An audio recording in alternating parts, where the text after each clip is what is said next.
time. Shut the music. Shut the music.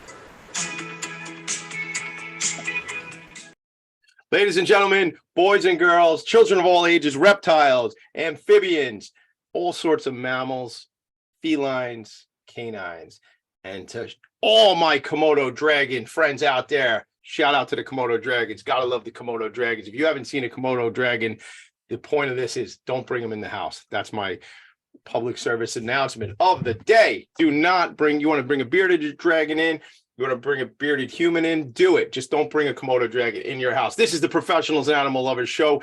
This particular program at 5:30 at night brings an extra animated version of Tommy D to the show. And I don't know why. I don't know what it is, Val. We did this show at 3:00 in the afternoon. I was still like in business mode. At this point, I'm just like silly, quirky. It's the animals. They bring out your highest and best energy level. They bring out the best in you. It is the animal instinct. And my spirit animal is apparently a Komodo dragon. Rawr. All right, it's your boy Tommy D. That's my friend, my pal, Val. Welcome to the show. Welcome to the show. We got two guests tonight, Valerie. What is up? What's going on? A lot. Okay. So, well, first of all, yes, I just want to mention that, so the entire premise of this show and the reason we started is because there's all these like amazing people out there and they're doing great things for animals. And it is so much fun to see them connect and kind of like hit it off, you know, chemistry wise, like for business, right?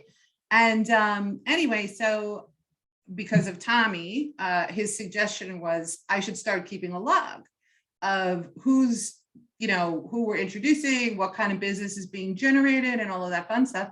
And I am blown away. I can't even keep up with it. Actually, Tommy, I forgot to tell you this. I was going to enter the referrals that you told me about over the weekend. But the whole point is that we're trying to create a better world, right? Because I know this. If I need a lawyer to do my no big deal, just changing the world. If I need a lawyer to do update my wills, you know, my trust, or get a pet trust, which is highly recommended, why wouldn't I use a lawyer who fostered 80 cats and kittens during COVID? You know what I mean? Or like, if I'm going to cater a party, why wouldn't I go to Reno in Roslyn, Joanne's Gourmet Pizza, because I met him at a puppy mill protest. And we pickle pizza. By the way, pickle pizza. Reno's. And he has pickle pizza. He has pickle pizza. Sean O'Rourke, I see you. I see your eyes lighting up. Pickle pizza. New York, Long Island, Strong Island. We love Reno. That's the first ever episode of the show. Sorry to interrupt what you were saying there, but that was our first ever episode of the show. It's called Puppy Mill Thugs. And yeah, remember that show? Of course I do. And so, but the whole concept is this: imagine if every pet parent and animal lover out there was really more discerning in terms of where they place their consumer dollars. Not only are we supporting each other in business, but also we're helping those people succeed. And when they succeed, more animals will benefit because they can donate to more rescues. Maybe they'll start their own thing. Who knows what they'll do for the animals? You know what I mean? So I'm really about, like, we got to tribe up, right? Or herd up, whatever it is.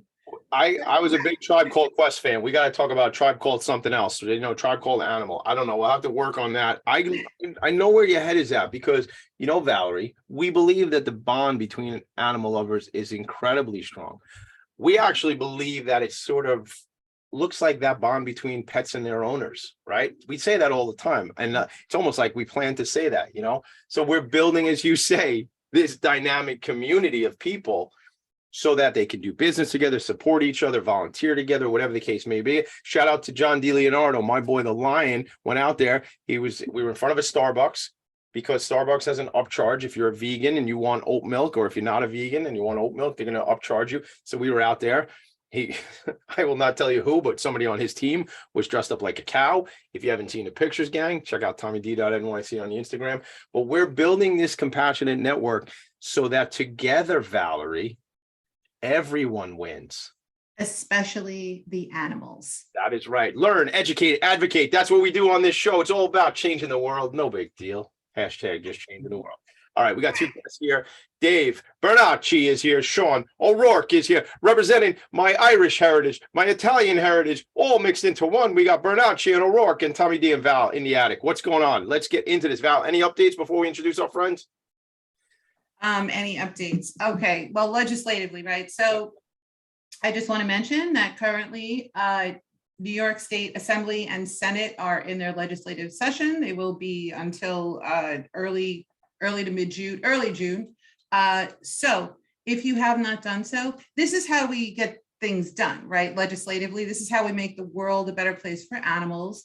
We would like to ask every single New York residents to support this no-brainer of a bill sponsored by Linda Rosenthal. Of course, she is the champion of animal-friendly bills. This is a no, when I say no-brainer, I mean, this is like not even a debatable bill, okay? It's number A0085, A0085.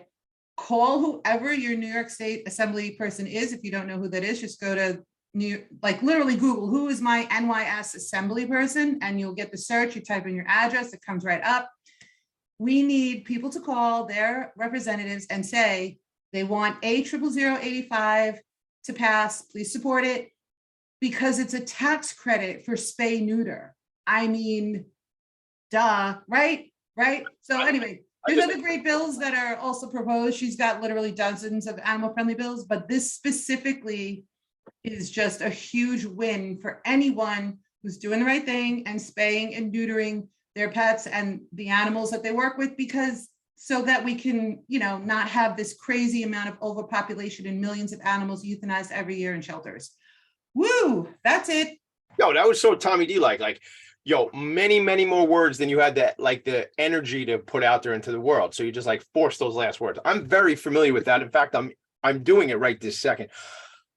All right, we got two guests on the show tonight. We got Dave, the organization Pets4Luv.org, Pets4Luv Foundation's registered 501c3 nonprofit animal rescue. Dave, how are you, sir? We're going to get back to you in a second, but tell me, how are you, sir? I'm good. Thank you for having me. I'm doing good. Thank you. How are you doing? I'm two steps better than terrific. Thanks for asking me that. I really appreciate the question.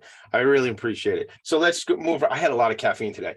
Let's move on and also introduce my buddy, my pal, Sean O'Rourke. Sean and I, we know each other for many years. I get to see Sean every Friday morning when we shoot marketing videos together right here on Zoom. Sean, my brother, what's up? How are you? I'm good. Yeah. So if you're two steps past terrific, you're almost at awesome. I'm on my way. I'm on my way. When I get downstairs and I have 4 children who want my attention, I will be awesome in every explanation of that word. Awesome for sure. I appreciate you having me.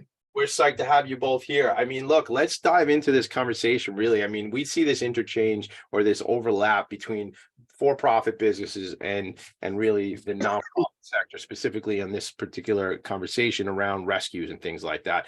So I'd like to just kind of open up a dialogue. And, Dave, why don't you tell us a little bit about your organization? And then Sean, I want to hear about, I know you've been involved in adopting and rescuing yourself and things like that. And let's just have fun together. Dave, you want to take it away? Sure. I founded Pets4Luv Foundation back in 2008. I've been doing rescue myself for a little over 30 years. Wow. We had actually a beautiful rescue inside one of the malls in Westbury, New York. Source. The Source Mall, yes. And the old owners were a business that loved animals. They actually rented us an 1,800 square foot store for rescue and adoption, including utilities, for $500 a month. Wow. Yeah. Unfortunately, the mall was sold at the end of 2019 and we were evicted 3 months later. We're trying to find a new place now, but everybody knows the prices on Long Island. Yeah, I hear you, but I guess, things are expensive. Real estate's certainly expensive, but these days, there's a lot of shuttered up stores and shuttered up businesses. I mean, even the bigs. I think I was down in like Lake Success not too long ago. That mall is like that. You remember, everybody knows the Lake Success Mall up on Hillside Avenue, border of Queens. Yeah, I mean, there's not, I have a client in there, Massage Envy, and they you know, a lot of that Sears is empty. Anyway, Dave, I don't know where we could put you, but I think there's a lot of space out there. So listen, that's what this show is all about, gang. If you have space and you're animal minded, you know, and you're an advocate, well, then let's get Dave tightened up, hook him up. Actually, you know, we should introduce him to Ray. Ray is also an animal lover and a commercial realtor. And text him. I'll text him right now. I'll get Ray right on right now. I'm not even kidding. I'll take care. I remember when this was unfolding, and I was furious, okay, because I just don't know how you can evict a rescue that does such incredible things.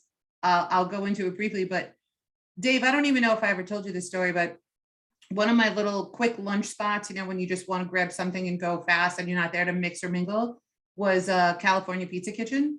Okay. And there was a guy who worked there. I'll never forget him. His name is Drew. And I talked to everybody.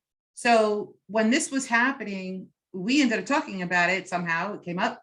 And his daughter used to go to your rescue.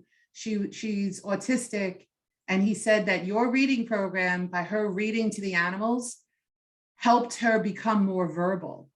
And I mean, this is that's just one program. And I also want to thank you from the bottom of my heart, because I always say that animals bring out the best in people. Here we go. Let's try to get through it. Hold on. Ready. That was fast. My stepson now, at the time, my now husband's son, well, obviously, anyway, my stepson was volunteering with you. And it really has impacted him. He came back once and he said to us, you know, I really love this dog. His name is Bagel. Can you possibly, you know, bring him home, kind of a thing? I'm just trying to help an old dog, you know, find his forever home. At the time, it was not right for us, I have to say. But then about 6 months later, we found out. So Bagel was very attached to this other dog. They shared a kennel, right, together, Chloe. Yeah, Chloe. And Chloe passed away. And I just remember going home and being like, we have to get Bagel. We have to get Bagel. Now he's lonely, whatever. So I call up Dave. Dave answers. We set up a meet and greet for our dog, which is very important to make sure they're going to get along and all of that.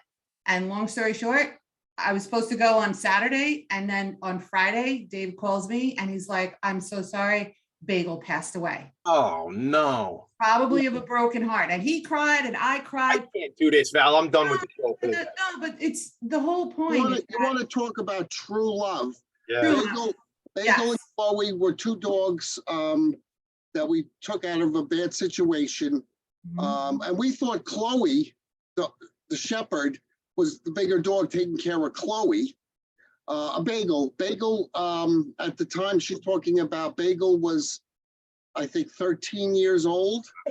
And like she's saying, Chloe ended up having a stroke or something. We brought him to the emergency hospital. There was nothing they could do. We picked him up the next morning, brought him back to the rescue to say goodbye to Bagel. We actually have a picture of the two of them nose to nose with the tongues out.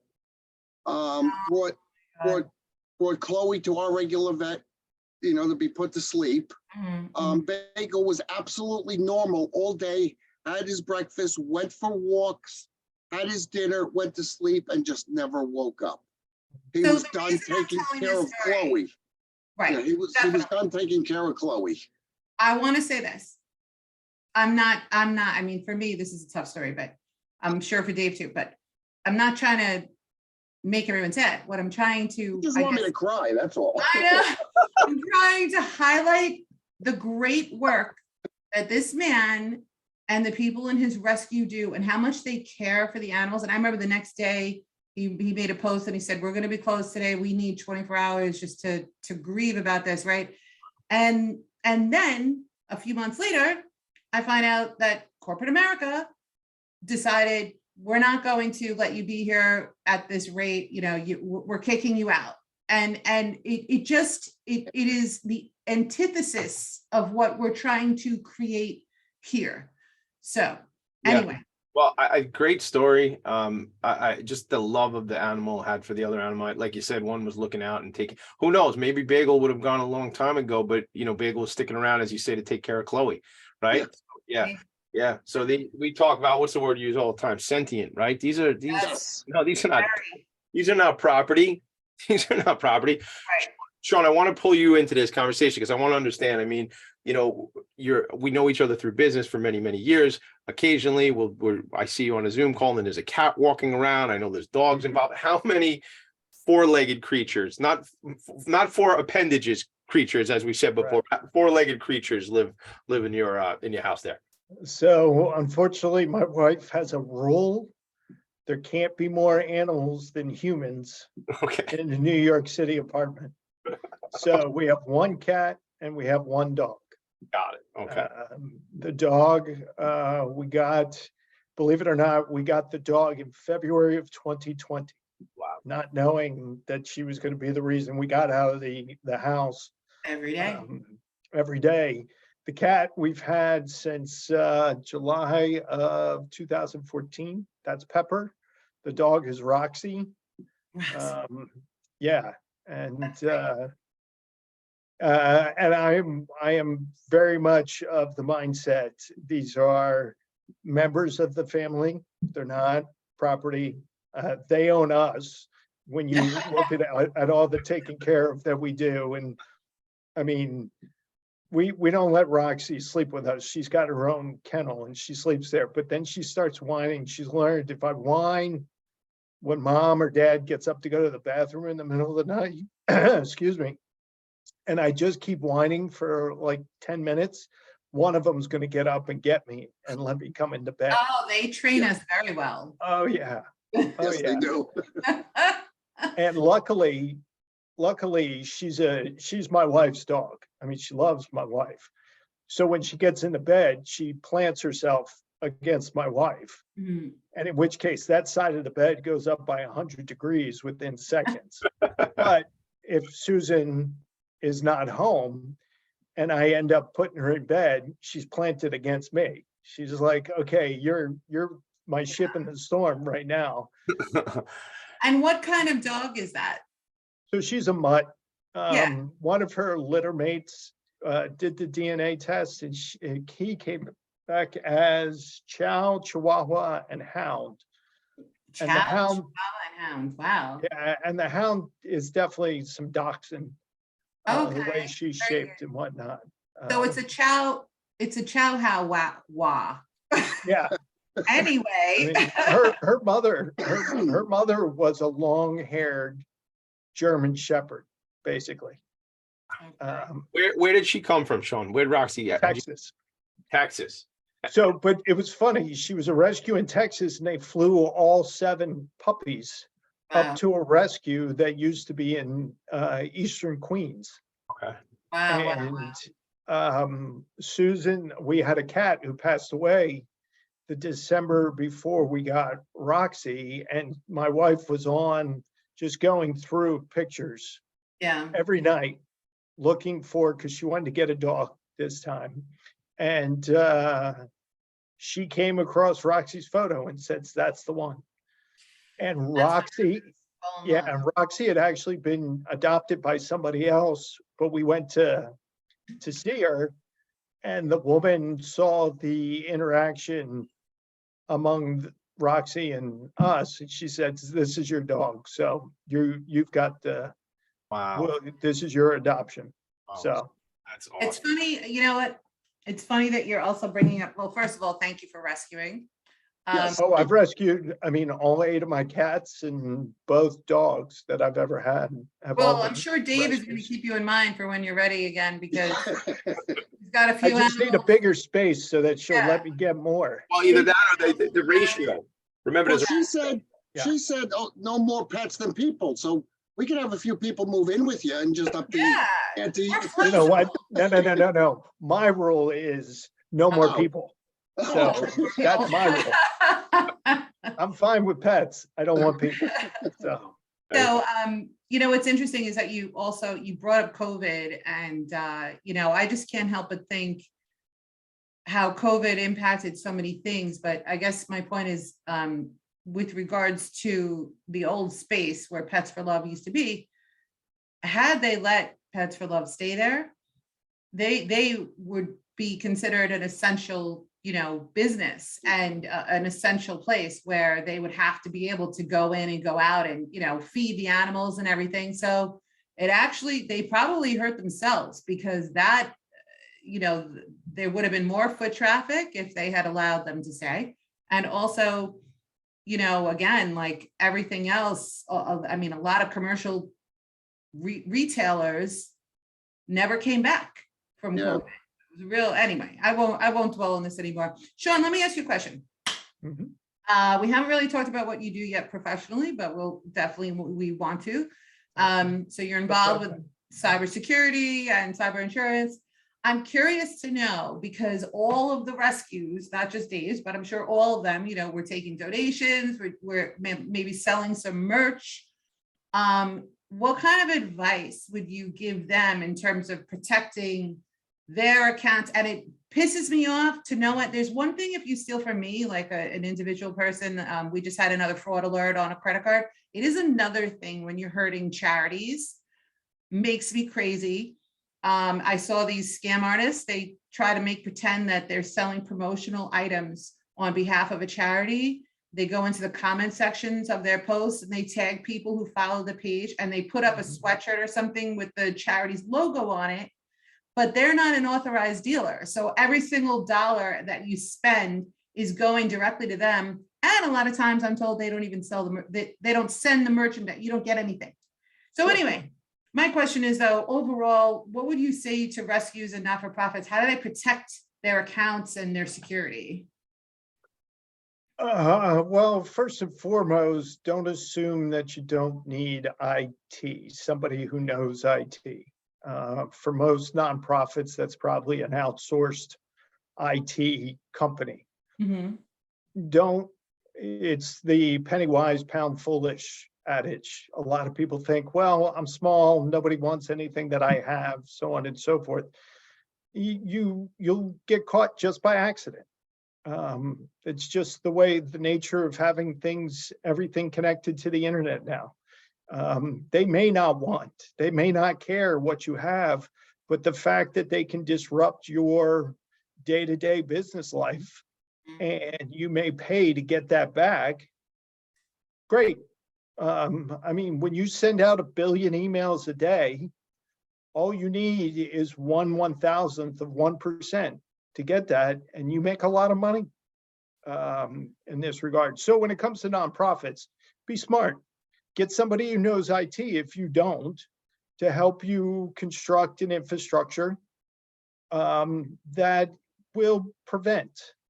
And then the second part of it is you also have to learn how to recover. So I spent 20 years trying to keep the bad guys out. In the last 7, I've been consulting for an insurance brokerage firm on cyber insurance, because what I really came to realize is that the incidents, you may call them cyber incidents, but they're not IT problems. They're business problems because the repercussions are costly, both in terms of potential lost business, or in nonprofits, potentially lost donations.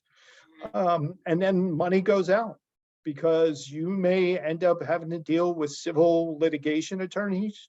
You may have to deal with regulatory agencies, both on the state and the federal level. And all of that costs time and money. And so cyber insurance is that last backstop that you could put in place to help mitigate that financial pain of having a cyber incident. I'm probably going to sound ignorant. I have to be honest with you. I just, don't take this the wrong way, but I'm like anti-tech in a way. You know what I mean? Just meaning I don't want to learn about it. I mean, of course we all have to use it, but I mean, I joke and I say that my husband's my IT department. When something goes wrong, I'm like, hey, you know what I mean? But I guess what I'm trying to ask is, like, can you tell us what that means? Like, are we talking about certain servers, certain routers? Are we talking about backup? Like all the stuff I don't know anything about, and quite frankly, I don't do. I probably shouldn't say that out loud. That's the truth. What does it mean? Like, so you bring in an IT person, what are they doing? Well, basically, that's up to the type of business that you have. So nonprofits are pretty much all the same from a core standpoint. They run their business based on the donations they're able to collect. Now, like Dave might sell merchandise. branded merchandise and what have you, but primarily that's not where he's going to generate his quote unquote revenue. His revenue is going to come through donations, possibly fees that he might charge for adoption if he does it all, so on and so forth. So the primary objective that you have when you're a nonprofit is to protect that source of revenue. And so when you talk to an IT person, they should be asking you questions. How do you generate money? How does money go out? How do you send money out? How do you conduct these transactions? What kind of data do you hold on your donors, on your adopters, on your volunteers, on your employees, so on and so forth? Basically, they should do a triage of your organization in order to come back to you and say, okay, I now know where, just on the way you do business, where your cyber risks lie. Now let's find out how big the holes are in your cybersecurity plan and how we can go ahead and patch them cost effectively, because obviously nonprofits, especially small nonprofits, don't have an unlimited IT budget. So let's patch those holes as cost effectively as possible, and then understand if something goes wrong, this is what we're going to have to do to recover from that. Do you find that the cyber criminals, I don't know what to call them, but the cyber thieves, That's good. Would they be more inclined to go after like the Pets4Luv bank account, or are they more inclined to go after all of the donors' information and then have hundreds or thousands of donors' credit cards informations, or you know what I mean? Like, sure. So, yeah. Or is it everything? It's everything. And for the most part, a small nonprofit, even a medium-sized nonprofit, they're not targeting them unless it's something very specific for a very specific reason. They are most likely, cyber criminals are not going to target them. Okay. What's going to happen is that those cyber criminals are going to send out, like I said, 1 billion emails a day, phishing emails go out, and they'll just wait to see who clicks on them. And then whoever clicks on them, by clicking on them, you've installed a piece of software either on your machine or multiple machines by that point. Yeah. And then they'll just see what they can get. They'll sit there. When you think about how often you see on Facebook, people are saying, don't click my friend request. I've been hacked. I mean, the hacking it's just completely out of control. Yeah. But again, a lot of times that's not on purpose. That's just by mistake. You clicked on something, they got access to it, and then they go and they try to scam other people. Not necessarily you, but other people. Right. Because then think about it as a hub and spoke model. All of a sudden, they've got access to your accounts. Yeah. You become the hub. They want to try to hack the spokes. Oh man, it's I need like a SWAT team to take care of these people. But it's a problem about right. But my thing is, I'm ready to go back to pen and paper. I'm fine going back to pen and paper, but that's just not the reality of the situation. But you can't. So you have to deal with the reality of the situation. This would be a really long podcast if we tried to do it with pen and paper. Every question we'd have to just write down and mail to each other. Or we all go back to the electric typewriters, those can't really be hacked and whatnot. Only Express. We would send each other letters. It would take 6 months to have this show. Dave, as a small leader of a nonprofit organization and a rescue, I mean, let's be honest. I run a small business, and I see Sean every Friday for my little scare the hell out of the world video that Sean does. It is very ominous. It's not a matter of if, it's just a matter of when.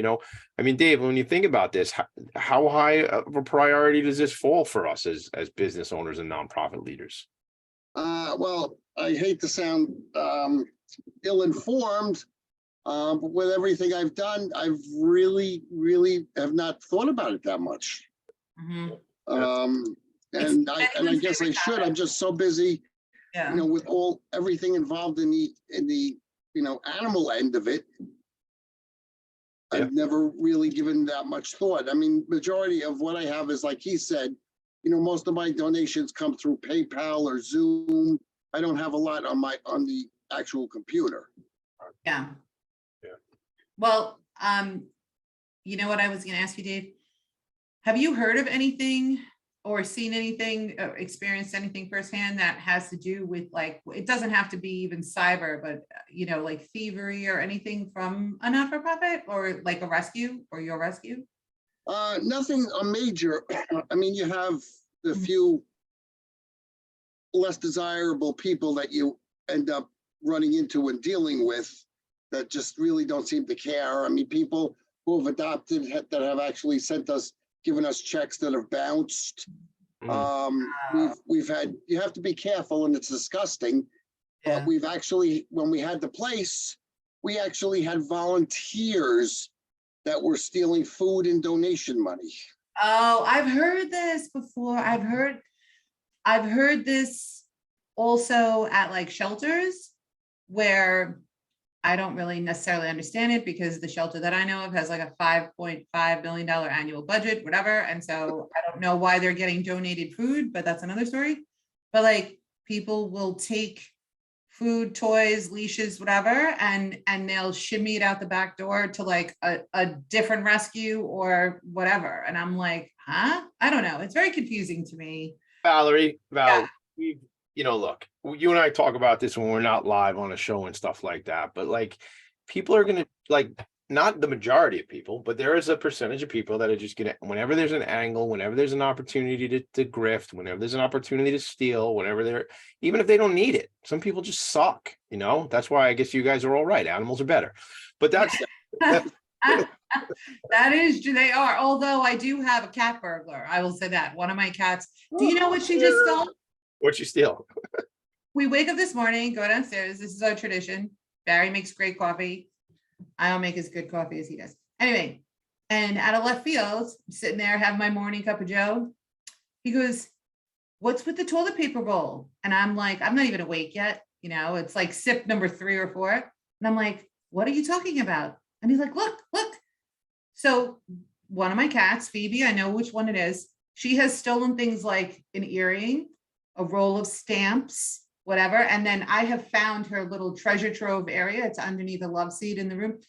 So apparently last night she went into the bathroom basket and pulled out a toilet paper roll and was like hockey pucking it around. But anyway, you know, so The stash of little trinkets that she finds, it's like the Little Mermaid, you know, like it is. Yeah. It is. You'd be amazed at what they paper clips. Oh, that's a big one. what, like, if you go there, like, do you think I'm going to ask you to be inside the mind of a cat for a second? Ready? Yeah.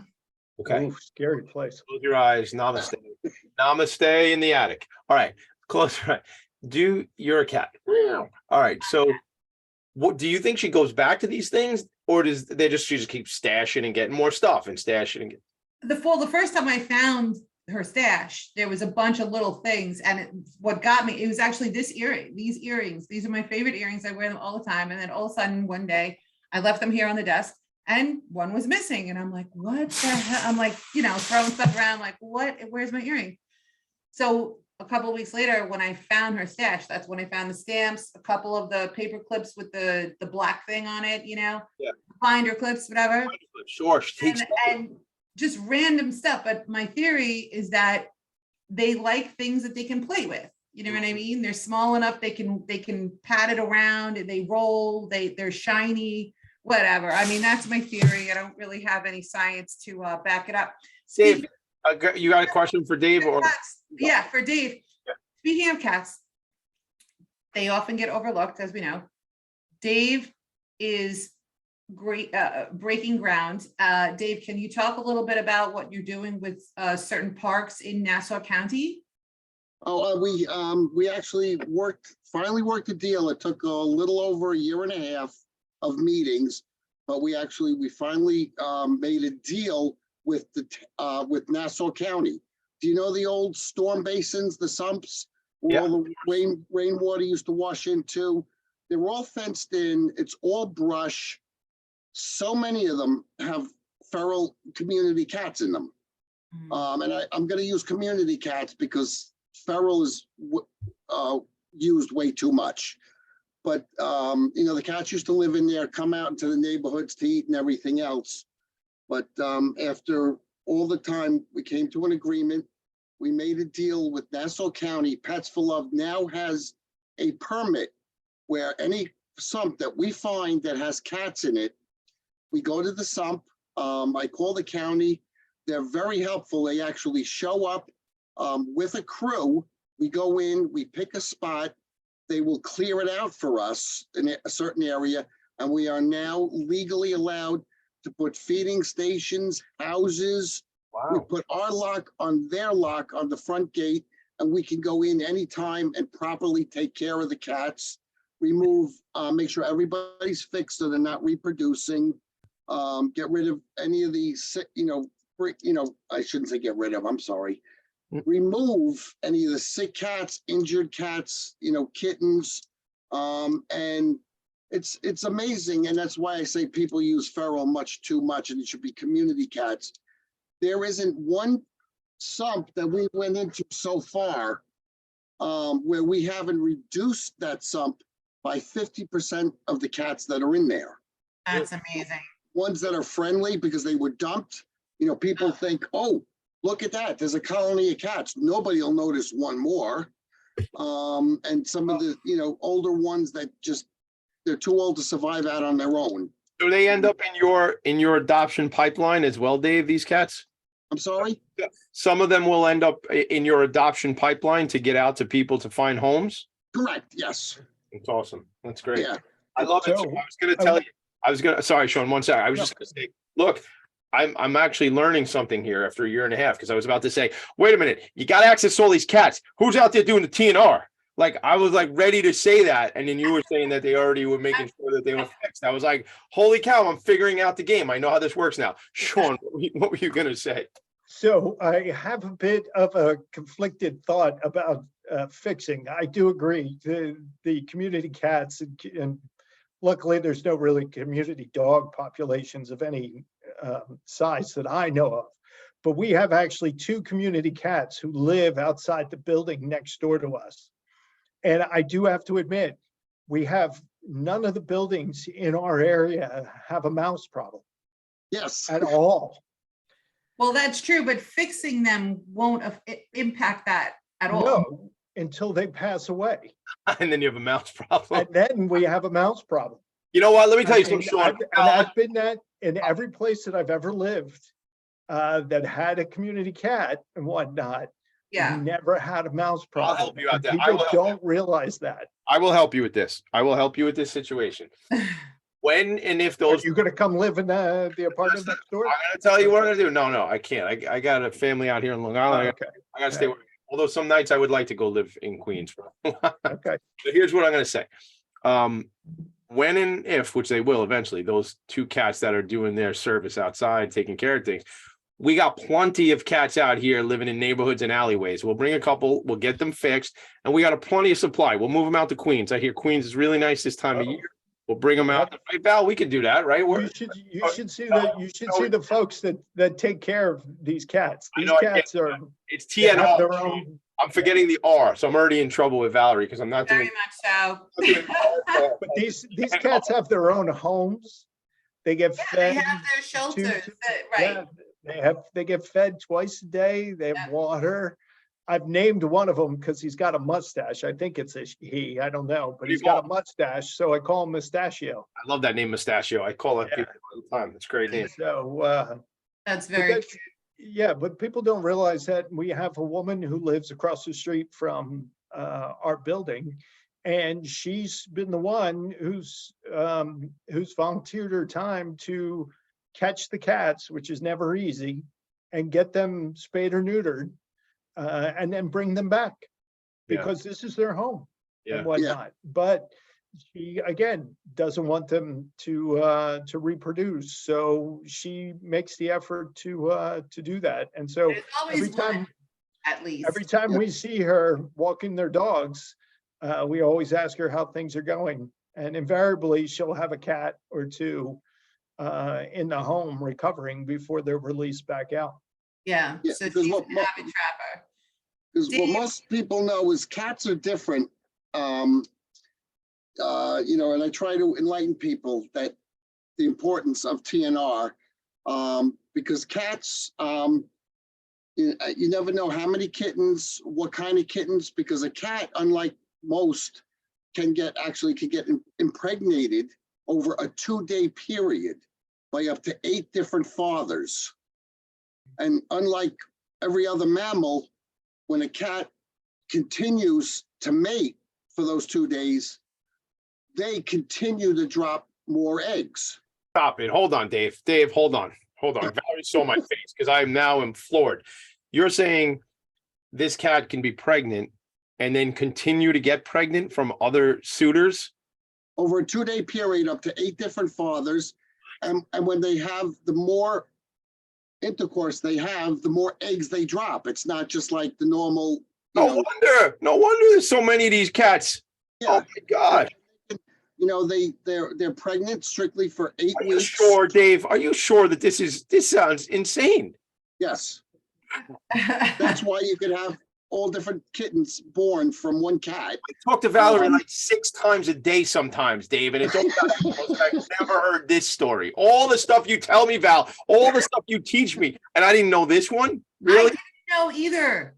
Stop. I don't know everything. I will say this though. I will say this. As soon as Dave said that, I flashed back to a mother. Somebody posted recently a mother nursing their litter, and there was like a totally gray one, an orange one, a white one with multiple patches. Like there was a Chihuahua, there was a rabbit. Like, I mean, if she can get pregnant so many freaking times, who knows what's going to happen? This is a family show. I'm beside myself right now. I have not heard that before, but it makes sense.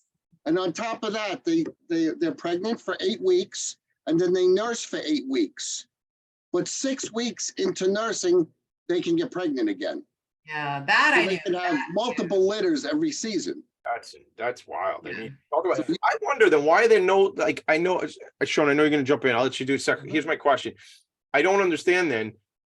This is so silly what I'm about to say, but like all the lions and tigers and wild cats and things like that they're why are their numbers so down? Maybe like you would think if it can happen with these little cats, these big cats. It's different for cats. They're also hunted. Right. Yeah. They're hunted. But also it's bigger. I don't think lions can, well, actually, I'm not even sure now, but I have to look it up. But I don't think they reproduce as quickly. I think their gestation period is longer. Yeah, the gestation period is longer. They don't usually have, and it's just usually one mate with them. Yeah, I don't think it's a multiple dad situation. It's more, they're more of a family. Yeah, I mean, the pride, there's usually just one, thank you, sir, David Attenborough for this, but the pride, usually there's just one male lion. That's the whole point. He's going to be the only one there. Yeah, the Lion King is not having any boyfriends on the side. Right. Mufasa. That's pretty cool. Dave, I hate this so much. All of a sudden, it's like we have about 15 minutes left, but that's okay. I'm going to talk fast. Before I forget, I want to please ask you to let everyone know how they can get involved, volunteer. Do you need fosters? How to donate? Where to find you? There's quite a few Pets4Luv organizations around the country, so I want you to separate yourself and so that people can find you and support you. Okay. Yeah, we're Pets4Luv Foundation, PETS, the number 4LUV. .org is the website, but we're Pets4Luv Foundation. Okay. The website is pets4luv.org. Facebook, Instagram is all Pets4Luv Foundation. And actually the phone calls, believe it or not, go to my cell phone. I'm very hands-on when it comes to the rescue. I mean, I miss the building so much. What you were talking about earlier with all the different programs that we offered. There was the reading program, which you went over such success. We were actually up to 11 different organizations that volunteered that worked with special needs adults. What organizations, Dave, here on the island, if you remember some, you want to shout them out? BOCES, free, oh God, Family Residence and Essential Enterprises, sure, free. Robert Budd's organization, yep. yeah, but I can't, I'd have to look them up. I didn't mean to put you on the spot, but I do some work with those organizations. I love to, when you do, because you will, when you do land in a new space, I'm excited for it. I will have to stay outside because I'm very highly allergic to cats. If Valerie, that's true. Even when even when I talk about cats, I'm just kidding. Well, Dave, he's allergic, but he has offered to trap because that's outdoors, and he wants to learn. He wants to get involved just to see the process and all of that. So specifically near water, because I want to wear waders, and I figure if I could wear the waders and trap the cats together in one shot, it'll be like one day instead. We can use the help.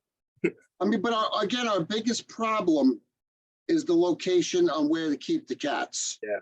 I mean, I do a lot with veterinarians, and I get a very nice rescue discount because of the amount that we do. But our average, to give you an idea of what's out there and what we do, our average vet bill runs between $4,000 and $7,000 a month. I'm sorry. To care for these injured and sick cats. For the whole group of cats, you're saying you're roughly 40, or not one cat. No.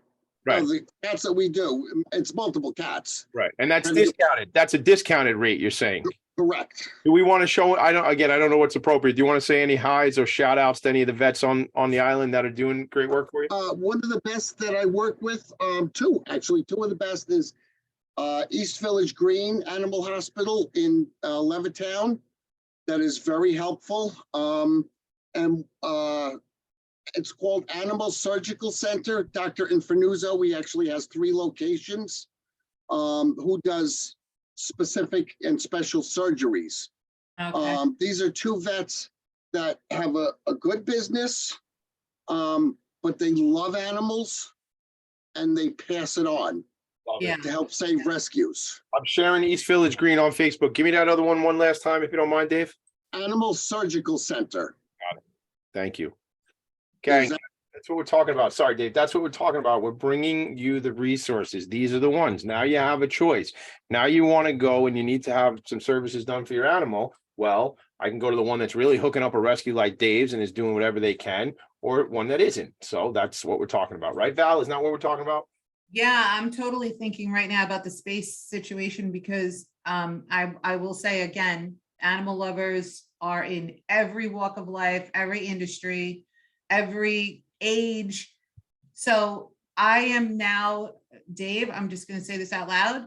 I am now taking this challenge on as my own personal mission to help you find space that's affordable. I mean, we'll talk offline. I don't know if 500 is still the same number because inflation kind of happened over the past few years, but whatever. Let's talk. And I'm really I'm so determined because honestly, Dave, the day that you left, and I don't know who was with you, but somebody videotaped you walking out with you were carrying a couple of carriers or something like that. It just shattered my heart. I mean, I was crying. I was like, this is so effed up and wrong. I mean, I'm still pissed off about it. Can you tell? Oh. Yeah, I'm actually being very good biting my tongue. Look, I'm with you guys and I'm pissed off for greatness as well, but I wonder, so what if we do this? So we take this pissed offness and we figure it out. I already tagged Ray Aurora. Ray, this is twice you've been called out now on the show. Ray, commercial realtor, friend of the show, Ray knows all these animal lovers. He told me about this guy. He used to, it's a long story. He used to own stuff. He doesn't anymore. He sold it. But the point is that this guy used to drive his dogs around in a limo. He drove it. He was the chauffeur and he had 5 or 6 dogs and they were all going in the limo. He was a little eccentric or whatever you want to call him, my kind of guy. No, I didn't think that at all. Not at all. With the folks we hang out with since I've met you in this show. I know. But he was very successful. He owned a significant property, whatever, on the North Shore. And these people do exist. There are animal lovers who own commercial real estate. Yeah. And we're going to find them. Just have to, I'm going to tell you one quick story because it's just, getting people to what you said, Tommy, about, understanding that cats are sentient beings. My last apartment, you walked on the right side of the house and I had my stoop there and into the house. It was a 2-bedroom. The corner bedroom is where I would keep pregnant nursing mothers. I guess, you could hear the kittens from outside. I came home one day and there was a little maybe 6-week-old kitten curled up on my stoop. And I panicked and I heard a laugh. I turned around, it was my neighbor up cleaning his boat. And I said, no, it's not funny. I said, if people find out I do rescue and dump animals left and right, I'm going to be evicted. He said, oh, yeah, I understand that, but you don't have to worry about people. I'm cleaning my boat. I watched the whole thing. A mama cat dragged her kitten, carried it, put it on my stoop, went 3 houses down and passed away. Oh, no. Somehow she knew with, I guess, the sounds of the kittens, that was a safe haven. She dropped her kitten off there Oh my God. and went off and died. Holy cow. I almost said a bad word. Holy cow. I mean, You're killing me. yeah, they know you are like the cat whisperer, man. They're just like, they know that you're gonna, I mean, between Chloe and the bagel story, right? And then this story. Sean, did you want to come on the show and get very emotional and cry? Because that's what we do here. Oh, you know what? Yeah, I don't cry over people's stories. I only cry over animal stories. I mean, I forget know. it. It's pretty wild. Oh my goodness. Woo. So listen, Just- Tommy, when you have a chance, by the way, I do want, maybe at the end, I do want you to put up that picture of Bagel and Chloe if you get a chance, but so let me just get back to, okay, so Dave, we're going to prioritize the space. I'm going to really start working on this diligently, like a dog with a bone, no pun intended. Yeah, And yes, there was a pun intended. Don't even start with that nonsense. and just in terms of like how are you in terms of with volunteers? Do you need more volunteers? Do you need more fosters? Like, Well, what right does it now- look like? Right now, we're really hurting for fosters. Fosters, and it's only Yes. cats right now. Is that correct? Correct. We literally have 1 dog at the moment because it's when COVID started to decrease and everybody started going back to work and going back out, a lot of people stopped fostering. And it's much harder to get a dog foster person because, cats are much more self-sufficient. Yes, they are. That is true. We do a little better, but, maybe if we had more fosters, I wouldn't have 12. Oh my God. Dave, who's in this picture? If you're watching us on Facebook, gang, check it out. That is Yeah, big. the shepherd is Chloe and the other one is Bagel. I love they got the angels over their heads, 2 little angels. Yeah, I'll tell you something. What the shepherd is Chloe. So Bagel's the tiny one. That's Yes. Bagel and I I like. thought Bagel was the big one. Why did I think that? I don't know. No, Chloe's the big one and Bagel's the Chloe's the little big one. Okay, Bagel's Bagel and I have the same haircut. Like that's what my hair looks like. Minus the halo, right? Mine is the halo. No halo. There's a set of horns underneath all this hair. But I will tell you, it stands on the end like that, like that little Bagel's hair. That's special. I'm telling you, man. I mean, Val, as much as you try to coerce and manipulate, excuse me, I mean, convince me to adopt an animal. I mean, I feel like I'm setting myself up for like to be sad at one point, but I guess I have to think about all the joy that leads up before I lose an animal. Yes, you have much more time of happiness, joy, and just, I mean, it sounds crazy, but there's days I do not even have to turn on the TV. Yeah. Just Yeah. sitting here watching the cats Yeah. is an experience in itself. Oh, I mean, that reminds me, I don't know if I said it live on the show, or if I just told you guys before the show. I'll see if I can find the picture real quick, but I was driving around Long Island the other day. I happened to be on I think it was a 3-hour conversation on the weekend with Valerie. And, and I saw this guy here. I don't know if it's going to come out good, but see him? He's a little, oh, there he is. He's a little black squirrel. And Oh, yes. yeah, where I live, we don't, I'll make it even bigger, gang. There it is. So yeah, where I live, we have gray squirrels. And this is Jet black. jet black, Sean. I've never seen him like that. And he's where he was is maybe like 4 miles from where I live. And I was like, what is this guy doing here? I've never seen them. I I want a chipmunk. Like I want to have a like a pet chipmunk, which is probably, again, I know, Val, I don't know all the rules. I'm a little baby junior advocate. I'm not You an know adult. they don't sing, right? It's Christmas time. It's here. Time for All right, so anyway, getting back to Sean. Sean, I just wanted to ask you really quick, what are the names of your cat and dog? So Pepper's the cat. She's all black. Paws, nose, every part of her is jet black. And then the dog is Roxy. Oh, that's right. You said that. I apologize. You did say that. That's I'm okay. glad I asked again because I want to thank you also not just for rescuing, but also for rescuing a black cat because as Dave can confirm, black cats and black dogs, unfortunately, have a harder time finding homes. I don't understand it. I cannot even fathom why. I love black cats. The contrast usually between their eyes and their hair is, oh, here we go. Oh my God. What's up, Pepper? Look at that. Beauty, what a beauty. Wow. Stunning. So Pepper decided she wanted to travel the last time my wife had to go on the road. Really? So that's her in. Oh, baby. And then that's Roxy. Roxy. Oh, hey, Roxy. What So up, dog? cute. So two things. Oh, here comes Oh, another guest. oh my God, it's another animal. Yes. Who's that? This is my Opal.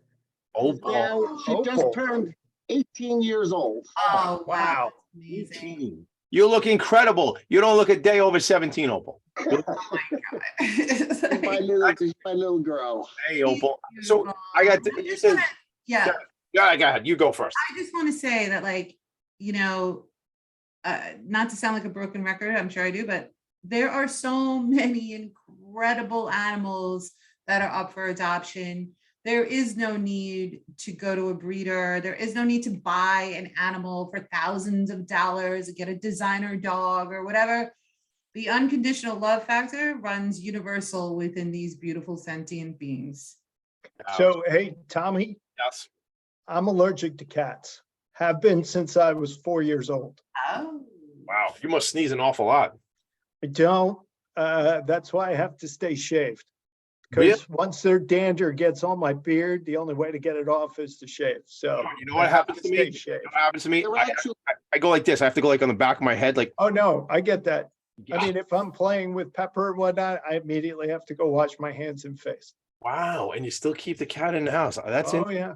Wow, you're committed. You're They're better. worth it. They are if worth we, it. if But actually, I will say this, Dave, if I tried to do that with Pepper, she would cry like we were trying to sacrifice her. So she's Like a drama ancient queen. The moment you want to pick her up and cuddle her, that's not the way she works. yeah, someone like that, Opal, just, she's, I mean, she's set in her ways. She loves to be, but feeding time is her feeding time. If I decide to sleep late on the weekend, she climbs on my chest and pats my head till I get up. So we had a 23-pound cat Wow. named Yeah. Seamus, and he would do that starting at 4 o'clock in the morning. He would come in starting to cry. And I will admit, there are times that a pillow flew out of the bed at him Yeah. and what have you. But he was the coolest cat. And the best part was he was out in the hallway one day and somebody looked at him and said, "That's not a cat, that's a dog."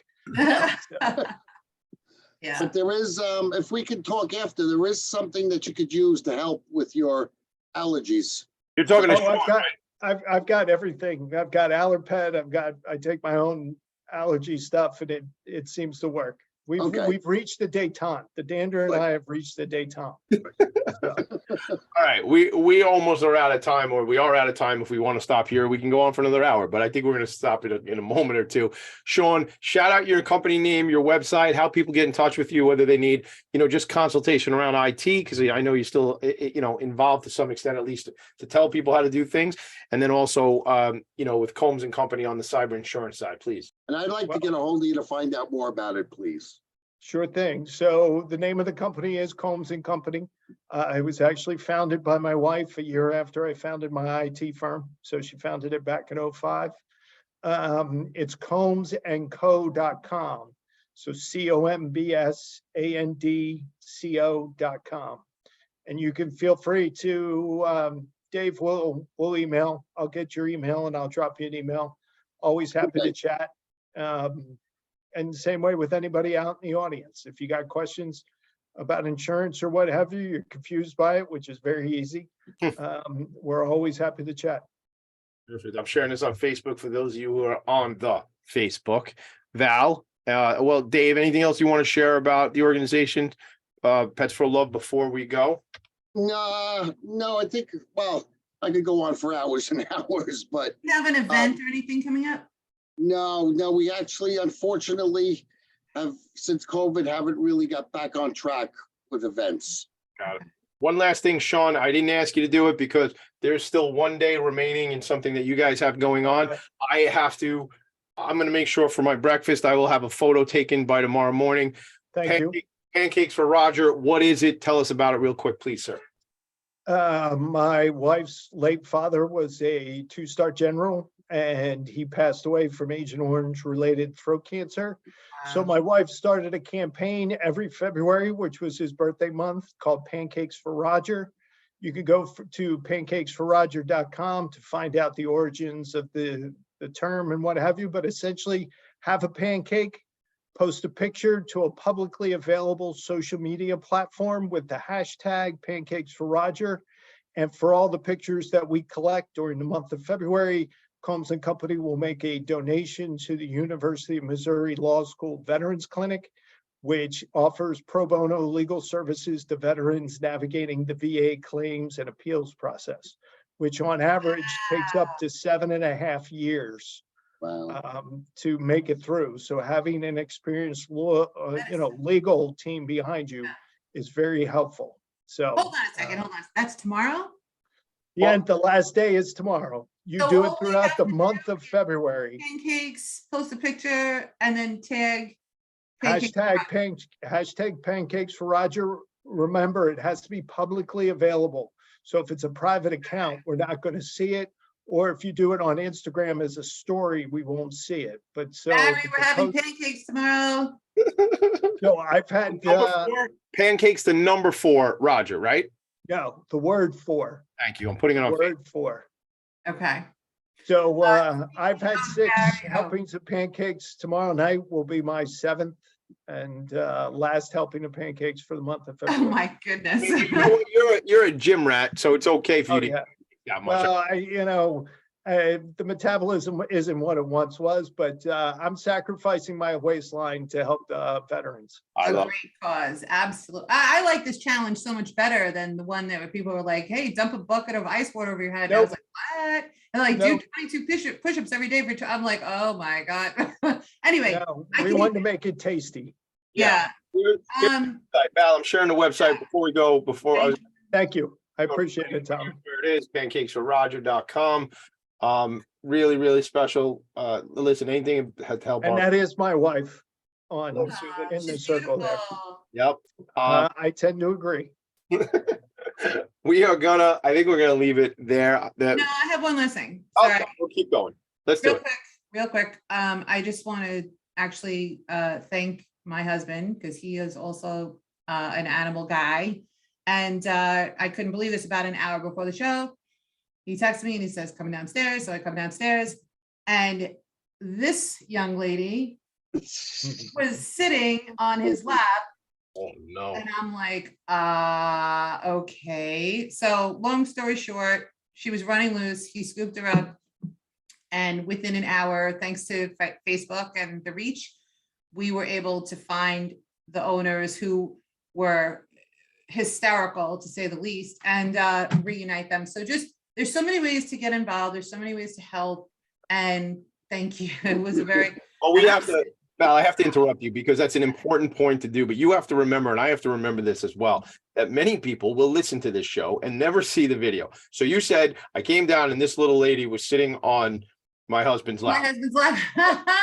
Can you, for those who are either visually impaired or just not watching, can you tell them what you're referring to, please? She was a 4-legged little lady, about 7 or 8 pounds, kind of had a Maltese or Bichon look to her. I'm not really sure, but anyway, lost dog. quickly reunited. And thank goodness, because automatically I'm like, oh my God, what are we gonna do? 2 cats, 1 dog, a bearded dragon.